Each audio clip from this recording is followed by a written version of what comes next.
enlutados e até alguns tentantes estão começando a abrir mão do anonimato.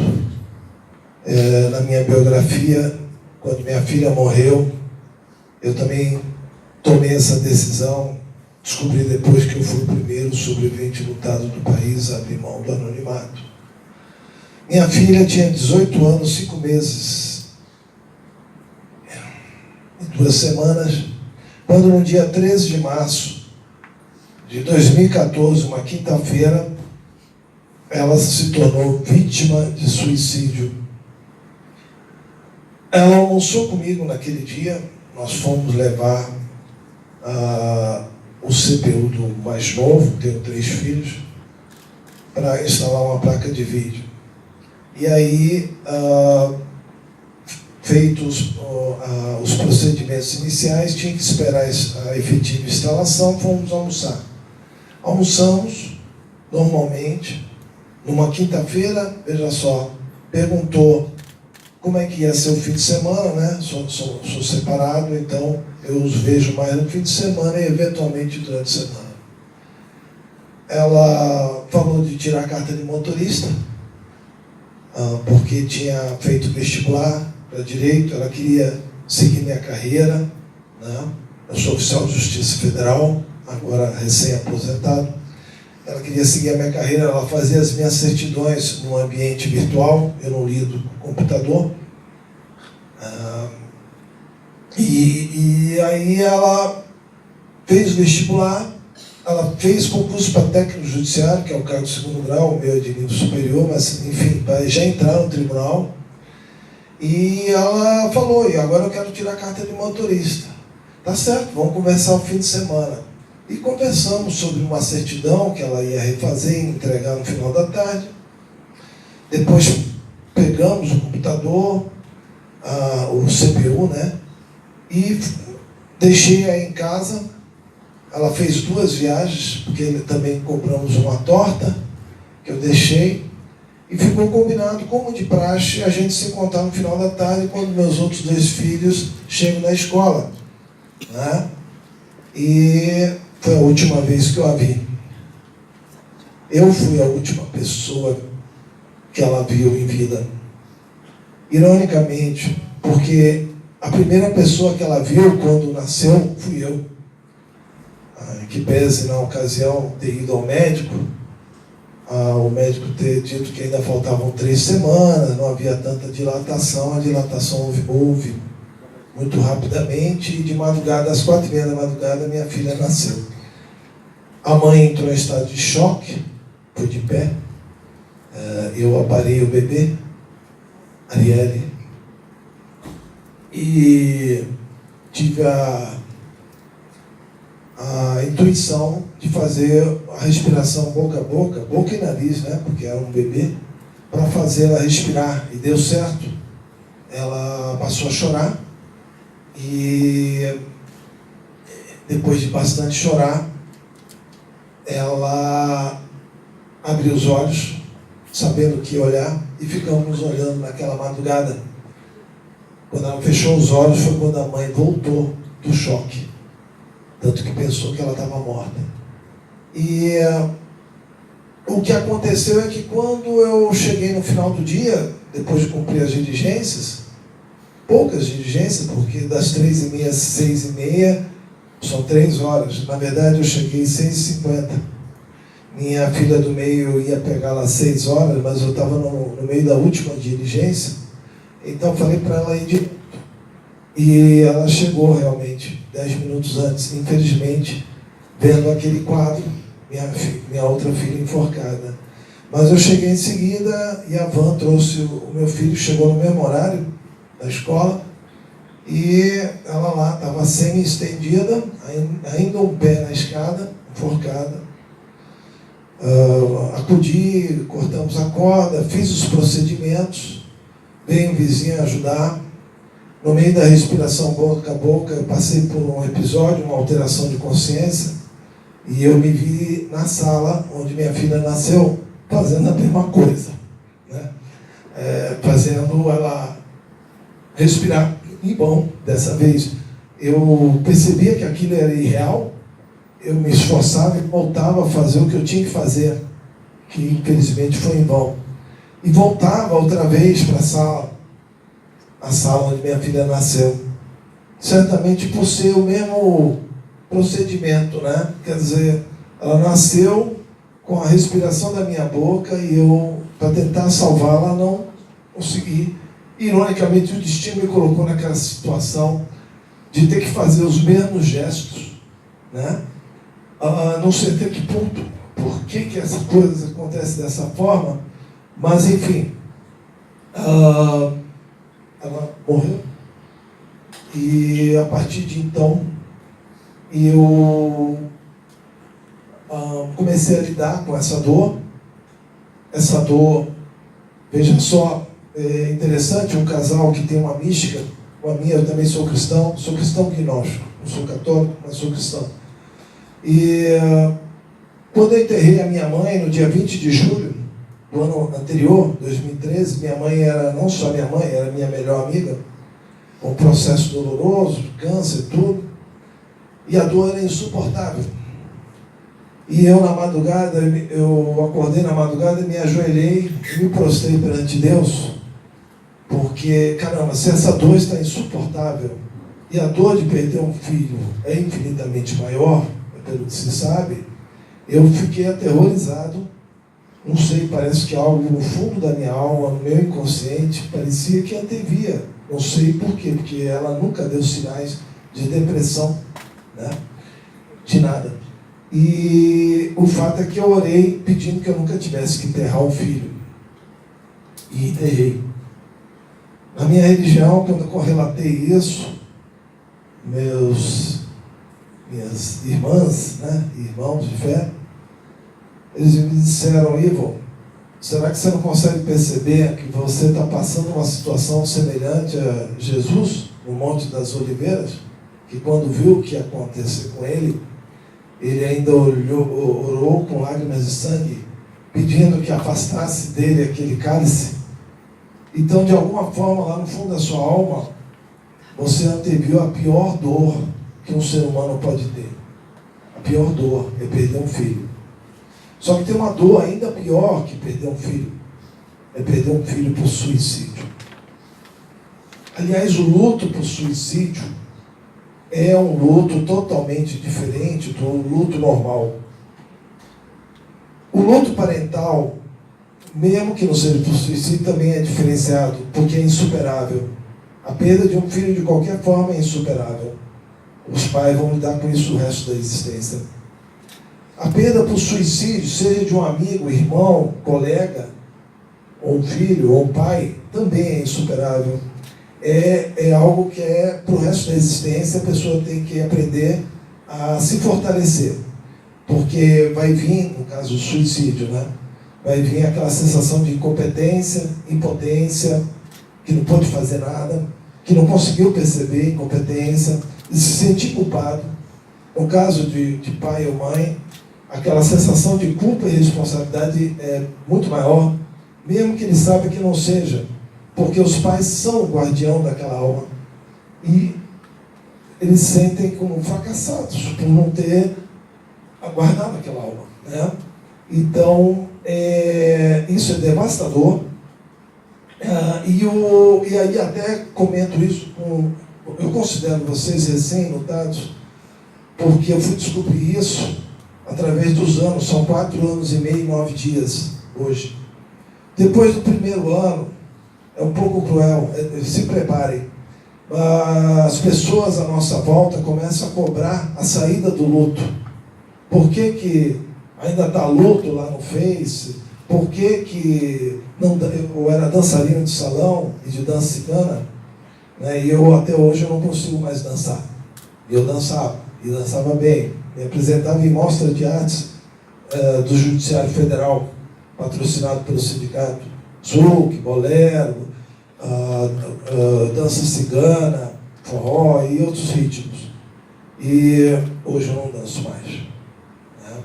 E não é que eu não queira dançar, eu não consigo. Quer dizer, se eu quiser eu danço a técnica, mas não tem emoção. E um artista dançar sem emoção é horrível. é doloroso. Ele tem que ter a emoção ao fazer a técnica da dança. Já que eu estou entrando nessa seara, a dança cigana, né, eu fiz a descoberta, ainda que tardia, há uns 10 anos, da minha ancestralidade. Eu pensava que era apenas indígena, por causa do meu pai, mas também tem a dos judeus ciganos, que vieram como novos cristãos ao Brasil. E aí, nesse resgate, já fazendo dança cigana, né, foi a partir daí, começou a ter aula na minha casa, dança cigana, professor Ábalos. E como foi na quinta-feira, a missa de sétimo dia, eu tive um impulso, antes da missa de sétimo dia, de tirar algo de mim. E meu cabelo estava na cintura e eu raspei. Fui para a missa de sétimo dia, careca. Aí quando chegou a aula na segunda-feira, o professor falou: por que você raspou o cabelo? Eu expliquei. Aí ele falou: olha, você sem saber, você cumpriu uma tradição cigana. Porque os ciganos, quando passam a pior dor, uma dor muito terrível, eles raspam a cabeça. E eu não sabia disso. Então, eu acho que esses elementos é importante mostrar como é o universo de um sobrevivente lutado por suicídio. Agora, como o caminho é se fortalecer, cada um tem que buscar a sua forma de fortalecer. A maioria escolhe, e a gente respeita, o anonimato, porque as pessoas não nos entendem, não nos compreendem, até mesmo os amigos mais próximos, principalmente quando passa um ano, o primeiro ano, aí começa. E as pessoas não conseguem entender como você não volta a dançar, por exemplo, né? Por que você não aguenta as multidões, né? Fora a percepção de outras coisas, o jeito de respirar muda. Você começa a fazer respirações profundas. O jeito de andar, de caminhar, de olhar a mesa de amigos reunidas num bar, à distância, de ver crianças no playground. Enfim, a forma de ver a vida vai se alterando. Isso não é instantâneo. Inclusive, isso vocês vão perceber ao longo do tempo. Várias coisas vão mudar dentro de vocês. É uma nova pessoa, é um sobrevivente. E a forma que alguns preciosos sobreviventes escolhem foi a que eu escolhi quando, como eu já era militante sindical, sou até hoje, da minha categoria, né? Liderei mais de 20 greves, enfim, fui diretor do sindicato, dirigente, fundei federação, enfim, um monte de coisa. Então, nesse costume de estar sempre lutando, eu sinto que toda essa militância me serviu de preparo à maior militância que alguém pode fazer na vida, que é a militância para a salvação de vidas e para ajudar as que ficam a conseguirem lidar o resto de suas existências. Então eu escolhi abrir mão do anonimato. O CVV começou a me pautar matérias que demandavam. As raríssimas entrevistas, quando tinha antes, era com nomes alterados, imagens alteradas e sempre mantendo sigilo. E agora não. Eu coloquei essa nova tônica e assim fazendo, comecei a dar várias entrevistas, programas de TV, de revistas, Galileu, Super Interessante, Veja, Isto É, e outras, época, e redação, educação e outras, né? E também, enfim, para vários lugares. Eu tenho o memorial da minha filha no meu quarto, eu tenho um monte ali de todas as coisas que eu já fiz através desses 4 anos. Graças a Deus, eu vejo o Brasil mudar a partir disso. Eu me sinto fortalecido, porque é o que eu sei fazer melhor, lutar. Aliás, meus pais sempre diziam que eu já nasci lutando, porque eu comecei a nascer no dia 19 de maio e fui terminar de nascer no dia 20, 11 horas depois. Então eu já tive que, para nascer eu tive que lutar.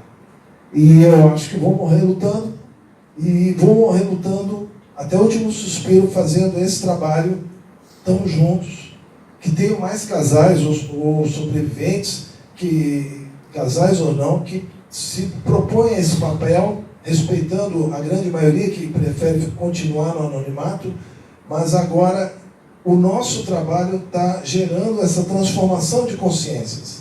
E eu até agora estou comentando dois casos emblemáticos recentes para, digamos, credenciar essa alteração. Uma delas é o Japa da Federal, que há quase um mês deu uma entrevista no Conversando com o Bial sobre uma série de assuntos e, do nada, espontaneamente, sem ser provocado, nem sabiam disso, ele fez questão de pontuar uma tragédia familiar.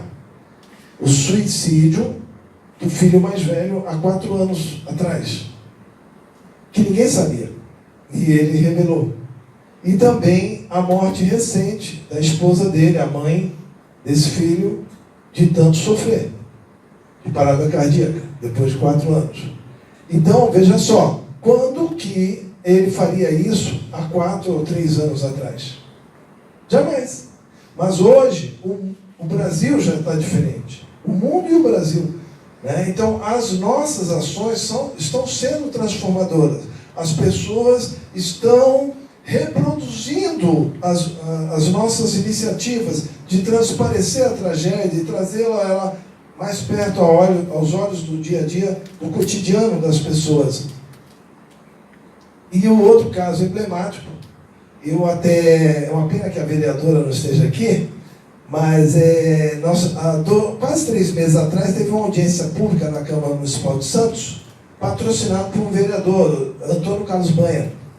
E foi uma audiência pública onde estavam psiquiatras, psicólogos, CBV, várias entidades, Vitaleri, etc., e sobreviventes, e outras autoridades. E na hora de começar, ao vivo, pela TV Câmara, inclusive, no auditório da Câmara Municipal, ele quebrou o protocolo e foi à tribuna para revelar um segredo familiar de 14 anos, que foi o suicídio do pai dele, na presença da esposa, do irmão e outros familiares. Ele, inclusive, teve que dialogar com a família antes para ver se autorizava. E, enfim, revelou. Então, veja só a que ponto chegamos. Quando que um político iria fazer isso há 3, 4 anos atrás? Ele não se elegeria se ele o fizesse. Os eleitores não iriam... Alô?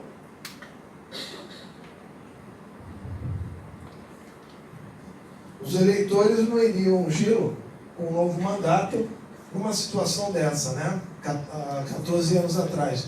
Então, veja só, hoje ele faz isso e é capaz que seja reeleito com mais votos do que antes. Por quê? Porque o Brasil mudou.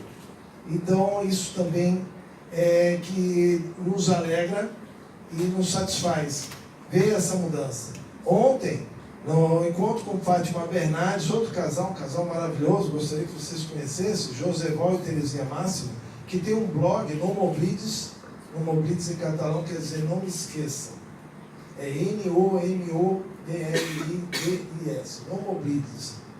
Lembra Nomoblier em francês. Então, esse site blog, é muito completo, e esse casal esteve lá no encontro com Fátima Bernardes, divulgando essa questão, né, Setembro Amarelo, e é assim que a gente espera que ocorram mais simpósios, também no ambiente acadêmico, que agora passa a admitir depoimentos de sobreviventes dentro do trabalho acadêmico. Eu acho isso interessante, os profissionais inserirem isso. E quiçá possa, num próximo simpósio, também ter pelo menos um tentante, que é mais difícil, eu sei que é bem mais difícil, um tentante para também, mas existem alguns, viu? A gente conhece, para poder cumprir esse papel. Então, basicamente, eu acho que o que eu podia fazer como complemento era essa exposição, e eu espero que com isso as mentes e as consciências e os corações estejam devidamente impactados e que seja dessa forma transformador a partir de cada um de vocês, para uma realidade cada vez mais transparente e mais evoluída e mais acolhedora para tratar dessa questão. Um abraço, muito obrigado.